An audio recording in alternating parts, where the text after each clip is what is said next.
Hello, Lori Michelle with another Moshiach Exposes Chinks in the Armor. It's time to remove the monster in the mirror. People around the world find it very easy to find the monster in government, the monster next door, the monster in your spouse. Your children become monsters. You're a monster. But it's a lot harder to admit that you might be the monster that's causing the problems. And the only one that you have any control over, truly, is yourself. And I've been saying this for years, that we're going to experience world peace when everybody starts to remove the problems from inside themselves. Because that's our power, our personal power, is to examine what we're bringing to the table. And lots of people walk around as though they are perfect. You're just so wonderful as you showed up. And you might say, no, I'm not. I'm not like that. I'm not pompous. I work on myself. And that might be true. But it's very easy to look around the world and look at the world leaders, for example, and say, it's all his fault. If my guy got in office, then we would be doing much better right now. And that may or may not be true. So I have an example of how you, whoever you are, might be the monster and not realize it.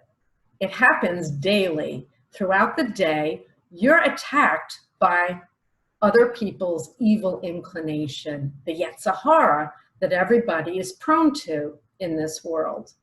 And you're not aware of the fact, possibly, you might be, that it's at play in every moment. If you study Torah and Kabbalah and spirituality, then you know that it's a factor, but as you walk through your day, you get punched. And you feel it, but you shrug it off and you give people lots of excuses. Oh, I should have known better. That was my fault. When it's not really your fault. It's the other person's fault. But blaming the other person for the problems isn't the solution. The solution is getting rid of the monster from within yourself. Let me explain and give you this example of something that happened to me this morning that will show you the monster is you. And I'm not being derogatory and I'm not putting you down. I'm trying very hard to open your eyes to see the world through a different lens. And when you start to see what I see, you'll start to do the hard work of world peace, curing yourself. So this morning, I went on my run. I work out 2 to 3 hours every morning. I run, I exercise, and this morning I went on my run, and I usually take the super bus from town back home because by 9 o'clock in the morning, I'm exhausted. So I got on the bus, and I have one of these that we have in Israel, and it's called a Rav-Kav.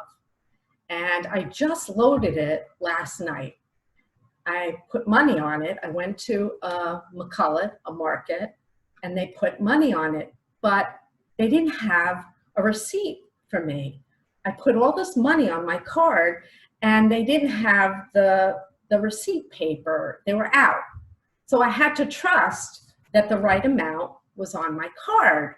And I thought, okay, I'll trust them, but it was bothering me. So lo and behold, I get on the bus to take my ride home, and I step on the bus, and we're all wearing masks, and the bus driver's wearing a mask, and he has the tape behind him to make sure that no one sits behind him. And the bus, there was a little confusion. Someone was standing next to him, and then I walked on the bus, and he grabbed my card, the bus driver, grabbed my card because I had it in my hand. He grabbed it, and he put it in the thing, where you're supposed to put it to pay. And my receipt pops up. It's automated. A receipt pops up, and you usually grab the receipt, And then you could see what you paid and you see what you have on your Rav-Kav. He did it so fast, and he grabs the receipt, crumbles it up, throws it in the trash, and tells me to go sit down. So what do you think of that? Oh, come on, Laura, you're being too sensitive. I went to the back of the bus and I sat down and I was upset. And I'm upset because I wanted the receipt. I wanted to see that it was loaded properly from the night before. And I sat there and I thought, okay, why did he just do that? I want the receipt. He assumed I didn't need the receipt, but I really needed the receipt, and I was upset. He was forceful with me. He was, frankly, rude. And he's probably a father. He was older, so he's probably a grandfather. Very nice guy, probably a wonderful family man.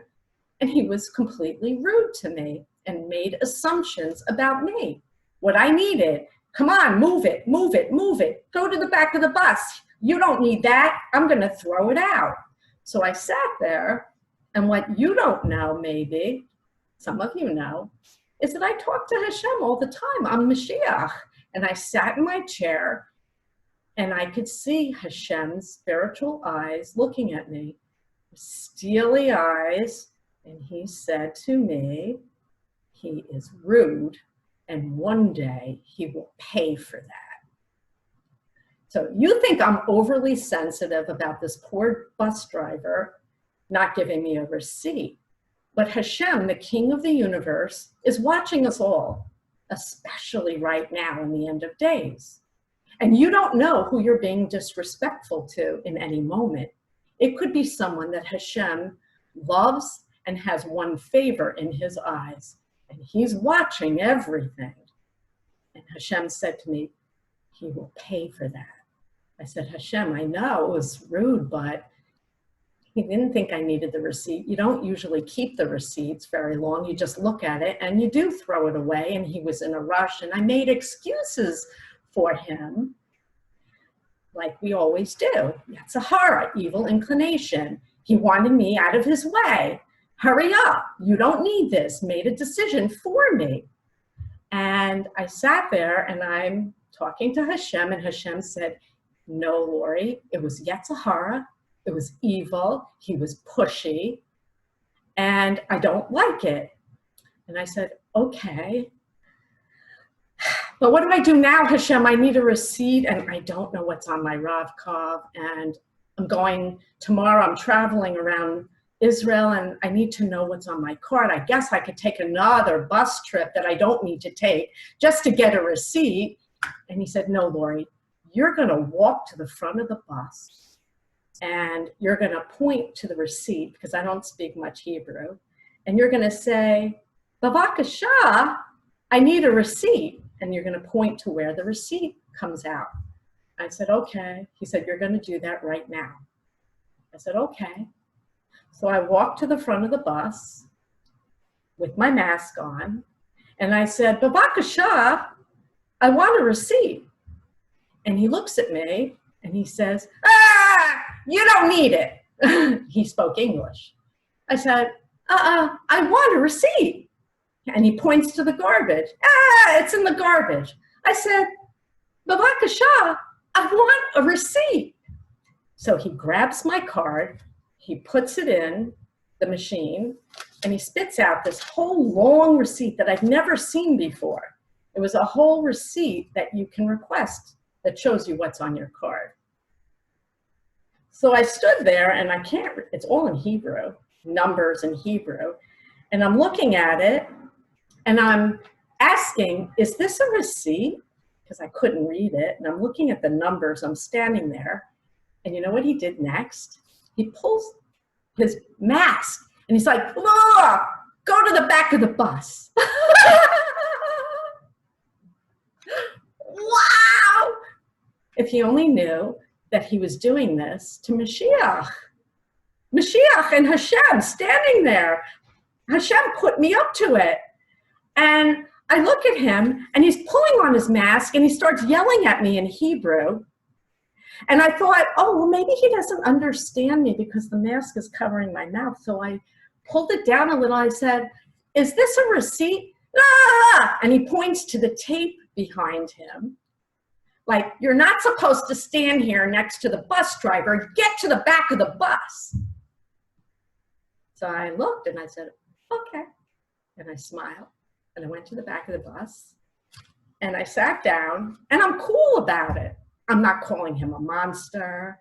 I'm not calling him names. I'm not saying you're rude. I'm saying, oh, okay, you had coronavirus. I guess I should read my receipt back here. So I started reading it. And Hashem, King of the universe, said, Lori, he's in so much trouble with me. So right about now, you've either tuned out and you're saying, you're overbearing, you're making it all up, you're not talking to Hashem. Hashem wouldn't get angry at a bus driver for doing that. He was just doing his job.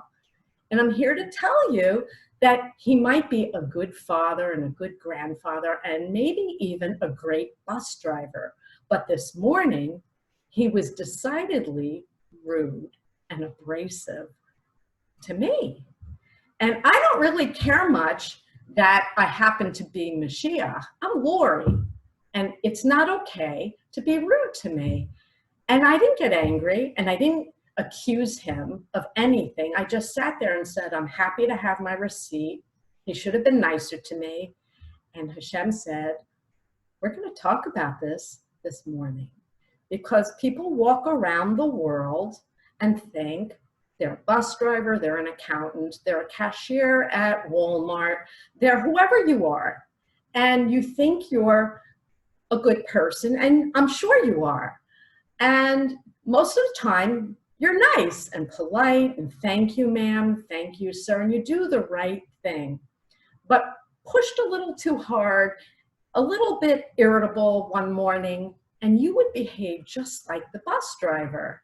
And that's the monster in the mirror, the Yetzer Hara. The Yetzer Hara is very sneaky, and it creeps in when you're a little off your game. Maybe you didn't have enough sleep last night. Maybe you had a fight with your spouse this morning. Whatever happened, it gets into you and it starts baiting you and talking to you. It sounds like your own voice, and you start agreeing with the Yetzer Hara, because often it's the truth. The Yetzer Hara baits you with the truth. There's coronavirus. You don't belong standing here. The truth. I shouldn't have been standing there, but I was confused and I didn't know why he didn't give me a receipt. What is this? Is this a receipt? What is this thing? And I was confused, and he could have politely turned to me and said, Bavakasha, please walk back. But he was very abrasive. So this is an example of a monster in the mirror. And a lot of people accuse other people of being rude or nasty. Someone else might have found him rude also, and they might have sat back in their seat and said, he was nasty. I'm going to call Superbus. I'm going to get him fired. Do you ever hear people talking like that? All the time, all over social media. They see someone do something inappropriate, and he was inappropriate. He was inappropriate to me. And they take it in, and the Yetzer Hara baits them, and they sit down, and they say to themselves, instead of saying what I said, he's having a bad day, I know he's rude, he doesn't understand, and I let it go because there was no point. They start to fester, and the Yetzer Hara works on them. All I wanted was my receipt. It's, after all, my right to have a receipt. And now he's mean to me and nasty to me. I'm going to report him. I'm going to get him in trouble. That's Yetzer Hara. So this is a little lesson, a little bus trip in Israel. It could happen in New York City. It could happen in Texas. It could happen in Great Britain, wherever you are. People have this inclination within them that they're not aware of. and it's called the evil inclination. And we have something at work within us in every moment without you realizing it. You're a soul that's a spark of goodness and godliness, and that's who you really are. And your soul is the traffic cop between the good inclination and the evil inclination. He says, actually, your ego is the traffic cop. The one that you're supposed to listen to is your soul, the good inclination. See, I was just corrected. I stand corrected, Hashem. Thank you very much. You have an ego, and your ego is your traffic cop between evil, Yetzer Hara, and Yetzer HaTov. And Yetzer HaTov is who you really are. But the ego gets in the way. So you need to be on the lookout for that monster in the mirror and make sure you choose who you really are in every moment. Your soul, Yetzer HaTov, who you really are. Thank you, Hashem, for correcting me. I hope you want to learn more. I put you through the test in here, 12 boxing rounds with Mommy Messiah, where I walk you through real life examples, just like this morning, but worse. Horrible examples of things that have happened to me in my lifetime. And you might recognize some of these things as things that have happened to you or things that you have done to other people. The only power you have is to wrestle that monster in the mirror. You don't have power over the other monsters. That's their job. But if we all come together and start to recognize that I deserved a receipt and a smile this morning instead of the back of the bus driver's hand, we'll start to see a shift in humanity, and people will be nicer instead of accusing everyone else of all the problems in all the world. God bless you. I hope this was informative. I hope you'll go online and learn more. It's time to remove the monster in the mirror. God bless you. World peace in our time.